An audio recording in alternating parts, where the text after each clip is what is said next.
ये वो कहानी है जो उम्र की सारी हदों को पार कर जाती है। ये एक ऐसी गाथा है बलिदान की, जिसकी आग आज भी लाखों करोड़ों दिलों में चल रही है। जरा सोचिए, ये सवाल ही दिल को कंपा देता है।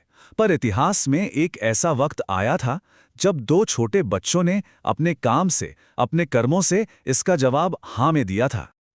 और उनका ये बलिदान किसी लालच या स्वार्थ के लिए नहीं था, ये अपने धर्म की रक्षा के लिए था, और उससे भी बढ़कर हर इंसान की अपनी आस्था को मानने की आज़ादी के लिए था। चलिए आज इस कहानी की गहराइयों में चलते हैं। इस असाधारण कहानी को अगर समझना है तो हमें उस दौर में जाना होगा, उस माहौल को समझना होगा जहां ये सब कुछ हुआ। तो बात है 17वीं सदी के आखिर की। मुगल साम्राज्य का जुल्म बढ़ता जा रहा था। लोगों पर जबरदस्ती अपना धर्म बदलने का दबाव बनाया जाता था। इसी नाइंसाफी के खिलाफ गुरु गोबिंद सिंह जी के पिता गुरु तेग बहादुर जी ने अपनी सबसे बड़ी कुर्बानी दी, और अपने पिता के इसी बलिदान से प्रेरणा लेकर गुरु गोबिंद सिंह जी ने खालसा पंथ की नींव रखी। ये संत सिपाहियों का एक ऐसा संगठन था जो हर मजलूम, हर बेगुनाह की हिफाजत के लिए तैयार था। और इसी माहौल में, इसी जज्बे के साथ गुरु गोबिंद सिंह जी के 4 बेटों यानी 4 साहिबजादों की परवरिश हो रही थी। देखिए, ये सिर्फ महलों में पलने वाले राजकुमार नहीं थे। इनकी तालीम दो धारी थी, एक तरफ शास्त्र तो दूसरी तरफ शस्त्र। जो बड़े साहिबजादे थे, अजीत सिंह जी और जुझार सिंह जी, वो जंग की कला और लीडरशिप में माहिर हो रहे थे। और वहीं छोटे साहिबजादे जोरावर सिंह जी और फतेह सिंह जी इतनी कम उम्र में ही रूहानियत और मार्शल आर्ट्स दोनों की गहरी तालीम ले रहे थे। उन्हें सिर्फ लड़ना नहीं सिखाया गया था, बल्कि इंसानियत का सबसे बड़ा सबक भी दिया गया था। उनके पिता के एक अनुयायी थे भाई कन्हैया जी, जो जंग के मैदान में चाहे अपना हो या दुश्मन, हर घायल को पानी पिलाते थे। वो कहते थे, मैं दुश्मनी को मारता हूं, दुश्मन को नहीं। यही रहमदिली और बहादुरी का मेल ही उनकी बुनियाद थी।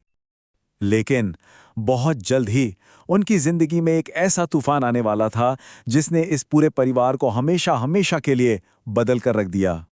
6 महीने तक आनंदपुर साहिब के किले को दुश्मनों ने घेरे रखा। जब बात नहीं बनी तो उन्होंने झूठी कस्में खाईं, कुरान की, गाय की, कि गुरु गोबिंद सिंह जी और उनके परिवार को सुरक्षित जाने दिया जाएगा। पर यह एक धोखा था। जैसे ही परिवार ने किला छोड़ा, उन पर हमला हो गया। उफनती सरसा नदी के किनारे ऐसी भगदड़ मची कि पूरा परिवार हमेशा के लिए एक दूसरे से बिछड़ गया।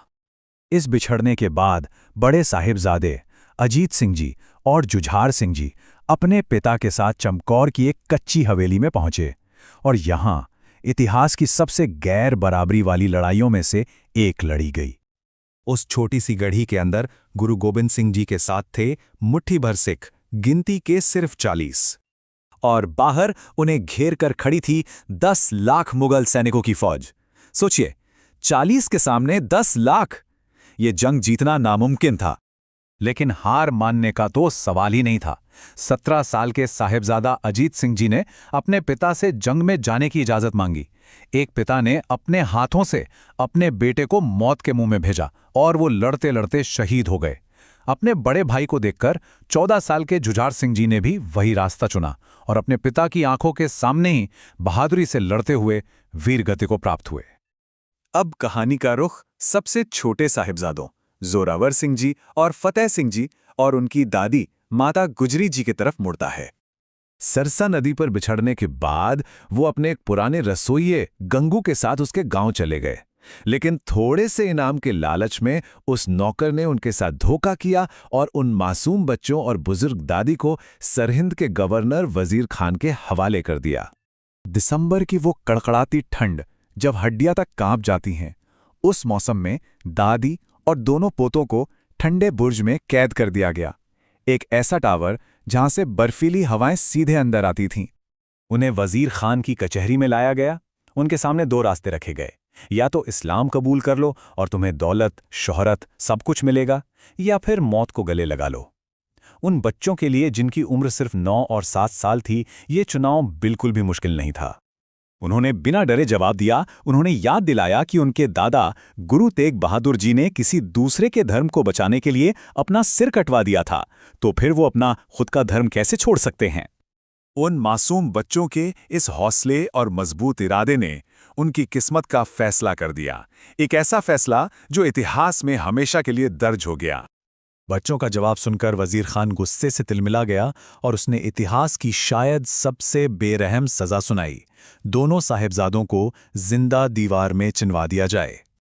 जैसे जैसे ईंटों की दीवार उनके चारों तरफ ऊंची उठती गई, वो दोनों भाई बिल्कुल शांत खड़े रहे और आखिरी सांस तक गुरबानी का पाठ करते रहे।